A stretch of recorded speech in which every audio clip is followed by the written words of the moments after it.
غزوہ خندق میں دشمن کے حالات معلوم کرنا۔ رسول اللہ صلی اللہ علیہ وسلم کا طریقہ یہ تھا کہ وہ صحابہ کرام رضی اللہ تعالی علیہم کی صلاحیتوں کے مطابق ان سے کام لیا کرتے تھے۔ آپ صلی اللہ علیہ وسلم نے جب حضرت حذیفہ رضی اللہ تعالی عنہ کو دیکھا تو ان کے اندر 3 اعلیٰ ترین اور عمدہ خوبیاں پائیں۔ پہلی چیز انتہائی ذہانت، جس سے کام لے کر وہ مشکل سے مشکل مسائل کو آسانی کے ساتھ حل کر لیا کرتے۔ دوسری ہوشیاری اور حاضر دماغی، جس کے ذریعے وہ بہت جلد معاملے کی تہہ تک پہنچ جاتے۔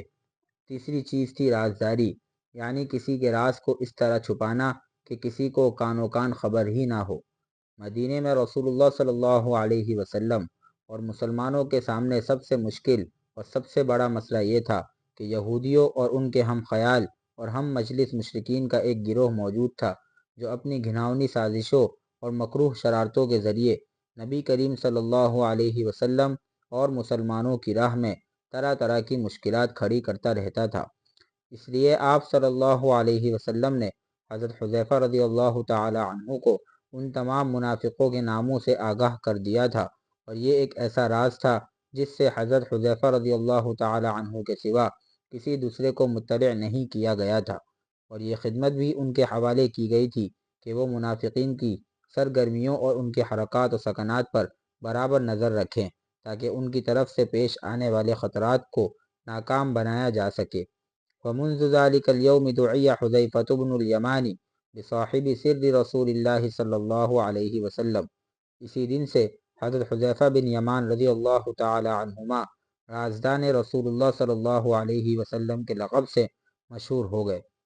یوں تو رسول اللہ صلی اللہ علیہ وسلم مختلف مواقع پر بہت سی اہم اور نازک ذمہ داریوں کی ادائیگی میں حضرت حذیفہ رضی اللہ تعالی عنہ کا تعاون حاصل کرتے رہتے تھے، لیکن سب سے مشکل اور خطرناک ذمہ داری، جس میں ان کی ذہانت، معاملے کی سمجھ اور رازداری کا زبردست امتحان تھا، اس وقت ان کے حوالے کی گئی تھی جب غزوہ خندق کے موقع پر دشمن نے چاروں طرف سے مسلمانوں کا محاصرہ کر رکھا تھا، اور کئی دنوں کے محاصرے کی وجہ سے مسلمانوں کی پریشانیاں اپنی انتہا کو پہنچ گئی تھی۔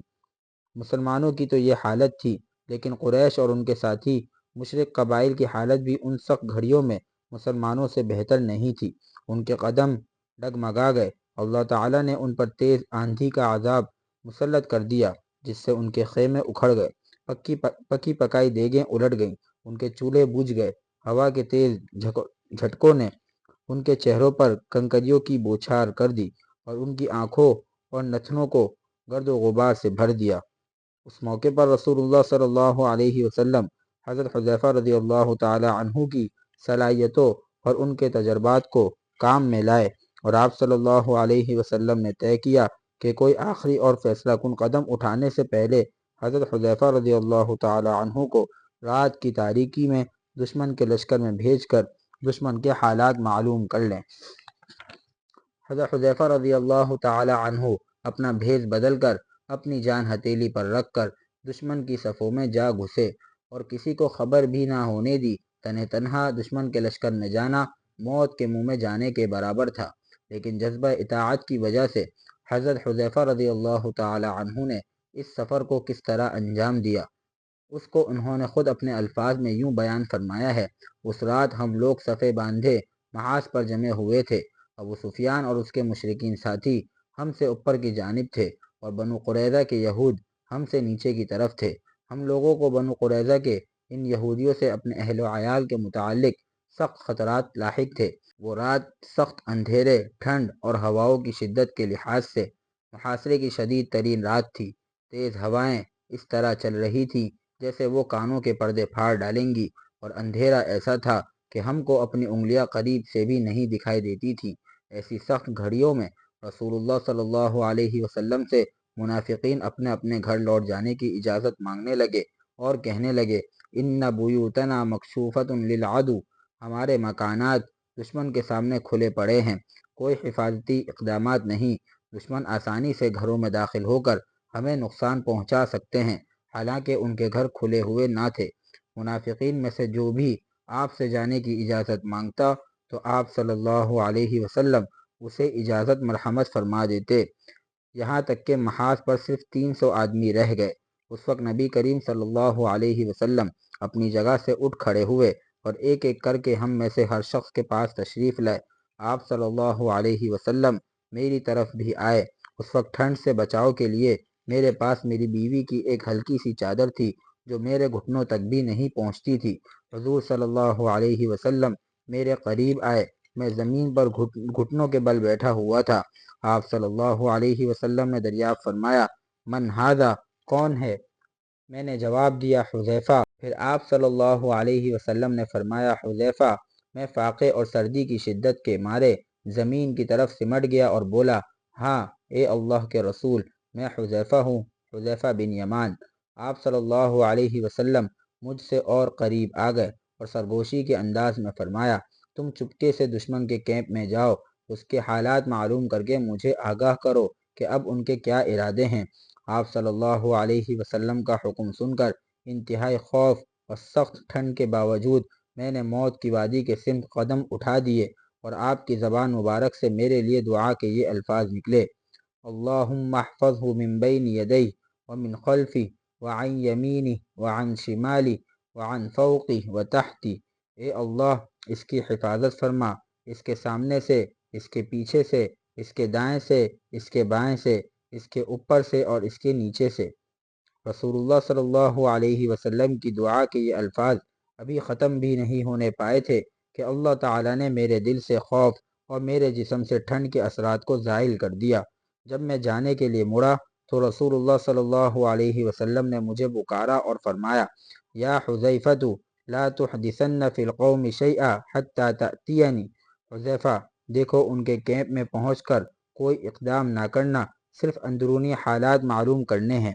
میں نے کہا، بہت اچھا، اور خاموشی کے ساتھ اندھیرے میں چلتا ہوا مشرکین کے لشکر میں پہنچ گیا اور ان کے درمیان اس طرح گھل مل گیا گویا میں انہی میں سے ایک فرد ہوں۔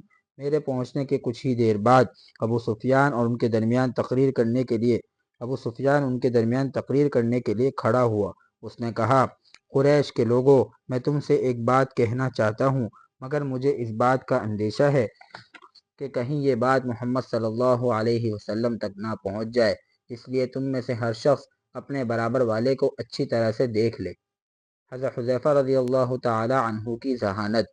میں نے اپنے پہلو میں بیٹھے آدمی کا ہاتھ پکڑا، اس سے پوچھا کہ تم کون ہو؟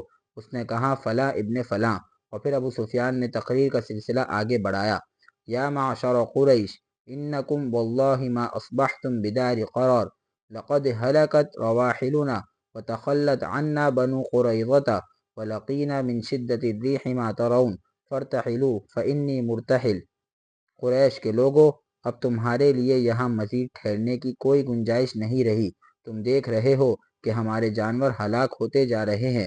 بنو قریظہ کے یہودی ہم سے الگ ہو چکے ہیں اور تند و تیز ہواؤں کی وجہ سے جن پریشانیوں اور مصیبتوں کا سامنا ہمیں کرنا پڑ رہا ہے ان کا بھی تم مشاہدہ کر رہے ہو، اس لیے اب بہتر یہی ہے کہ تم یہاں سے کوچ کر چلو، میں خود بھی واپس جا رہا ہوں۔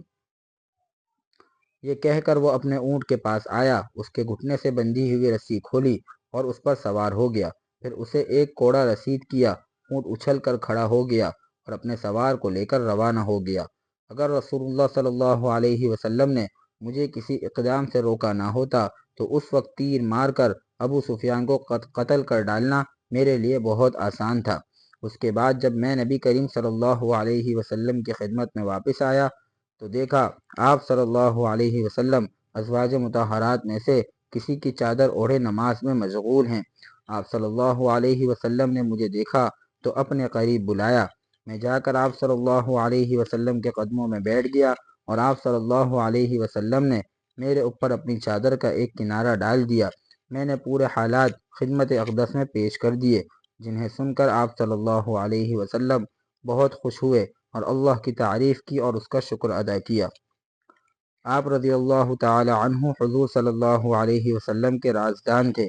حضرت حذیفہ بن یمان رضی اللہ تعالی عنہما زندگی بھر منافقین سے متعلق رسول اللہ صلی اللہ علیہ وسلم کے رازوں کے امین رہے۔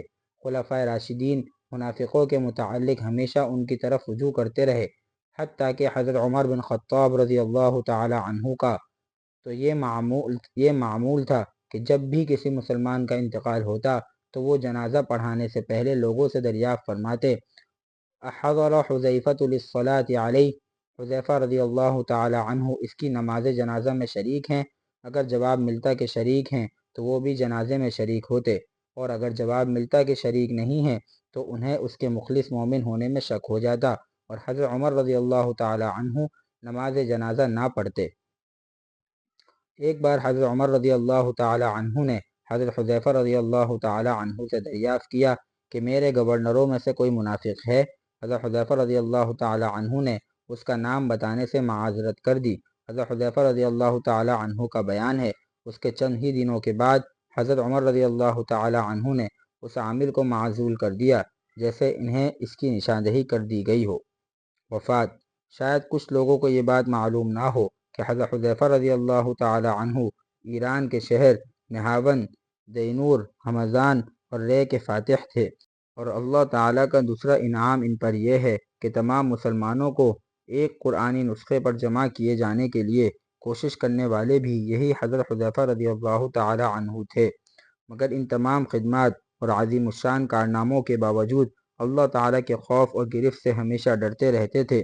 جب ان کا مرض الموت شدت اختیار کر گیا اور موت کا وقت نزدیک آ پہنچا تو کچھ صحابہ کرام رضی اللہ تعالی عنہم اجمعین رات کے آخری حصے میں ان کی عیادت کو تشریف لائے۔ حضرت حذیفہ رضی اللہ تعالی عنہ نے دریافت فرمایا، ای ساعۃ ھذہ، یہ کون سا وقت ہے؟ جب ان کو بتایا گیا نحن قریب من الصبح، اب صبح ہونے والی ہے، تو فرمایا اعوذ باللہ من صباح یفضی بی الی النار، میں اللہ کی پناہ مانگتا ہوں اس صبح سے جو مجھے جہنم میں پہنچا دے۔ پھر پوچھا اجئتم بکفن، کفن لائے ہو؟ کہا گیا ہاں، تو فرمایا لا تغالوا بالاکفان فان یکن لی عند اللہ خیر بدلت به خیرا، دیکھو زیادہ قیمتی کفن نہ پہنانا، اگر اللہ تعالیٰ کے یہاں میرے لیے خیر و بھلائی کا فیصلہ ہے تو وہاں مجھے اس سے اچھا لباس مل جائے گا۔ پھر فرمانے لگے اللہم انک تعلم انی کنت احب الفقر علی الغنى واحب الذلة علی العز واحب الموت علی الحیاة، اے اللہ تو جانتا ہے کہ میں ہمیشہ فقر کو غنا پر، تواضع یعنی عاجزی کو تکبر پر، اور موت کو زندگی پر ترجیح دیتا رہا۔